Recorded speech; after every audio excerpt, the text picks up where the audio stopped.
President Trump promoting the success of the federal crackdown on crime in Washington, D.C. as he warns other troubled cities like Chicago he'll clean up their streets too. Over the Labor Day weekend, at least 54 people were shot, 7 were killed as residents and Chicago police welcome any federal law enforcement, even as Democratic leaders in the city continue to refuse help and have even ordered the city's police to not work with ICE on any operations.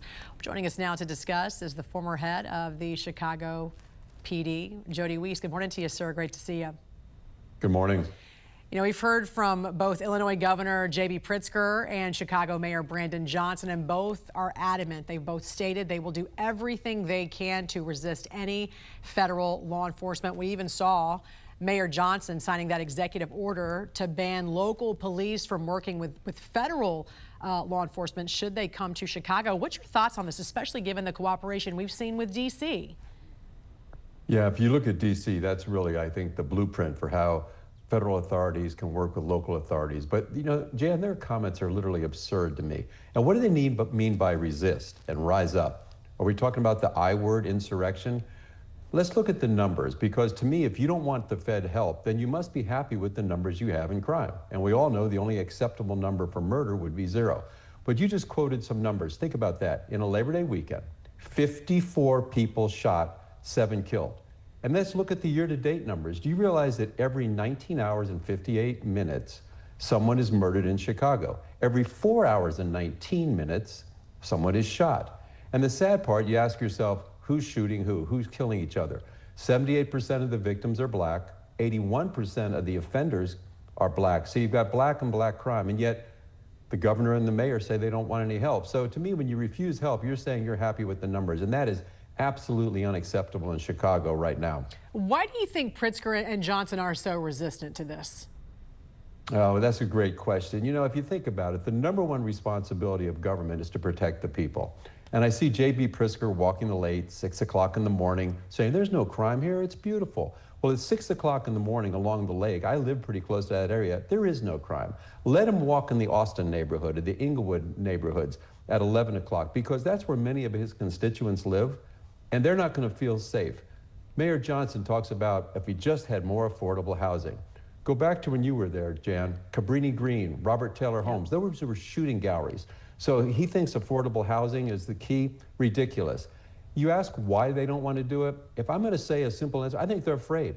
I think they are afraid that people will see what can be done if politicians commit to taking action and really want to make a difference. That's the only reason I can think of, because otherwise it makes no sense.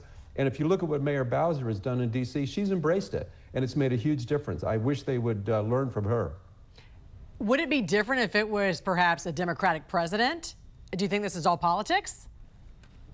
Oh, I think that would change 100%. If Barack Obama was still there and he sent in the troops for this, I think it would be embraced. In fact, when they had that, I think you were still there, they had that killing of that young boy in one of the high schools when the mayor was out of town. Yeah. For the Olympics, and we had Eric Holder came out, and we thought he was going to pledge a lot of support. I thought he was going to send in additional federal resources and do all this great thing. He did nothing. But yeah, I think that would be a totally different story if this was a Democratic president offering resources.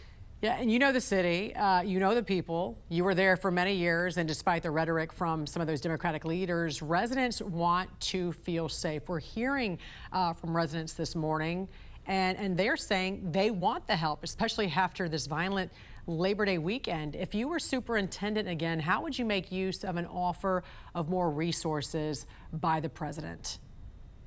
Boy, that'd be such a great offer. And I'm going to address this 2 different ways, Jan. First, Chicago Police Department has worked with federal agencies forever. Usually they're the long-term gang cases, drug cases, and those are very effective, but they take years to get that return on investment. So what I would ask for with the president, I would say, let's send in a lot of agents and a lot of prosecutors, and let's start looking for those quick impact cases. For example, any felon that's picked up with a gun, that can go federal. Drug possession with the intent to distribute, that can go federal. If you find a gun in a narcotics arrest, that can go federal. And my favorite of all time, Hobbs Act. Because if someone robs a liquor store or robs a convenience store, because that affects interstate commerce and they're using violence, that can be a federal crime. And why are federal crimes good to go with? They send people away for a long time to a place far, far away. So that's what I would really push for, those quick impact cases. Now, the National Guard, those are a force multiplier. They can serve as deterrents. You go to the hotspot policing theories, you put them in the parks, you put them in open air drug markets. That will deter crime.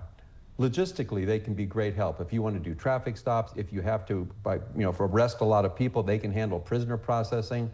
The military brings great intel to the table. So if you're trying to find where you need to deploy the police officers and when they need to be there, they can help in that.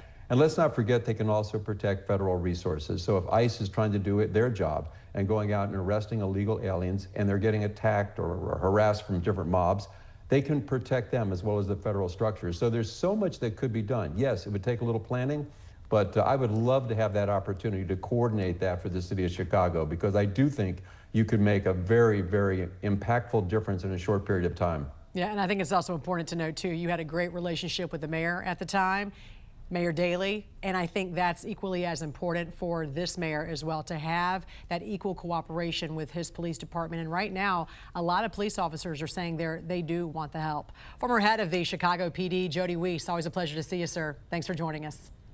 Thank you, Jen. Have a great day. You too.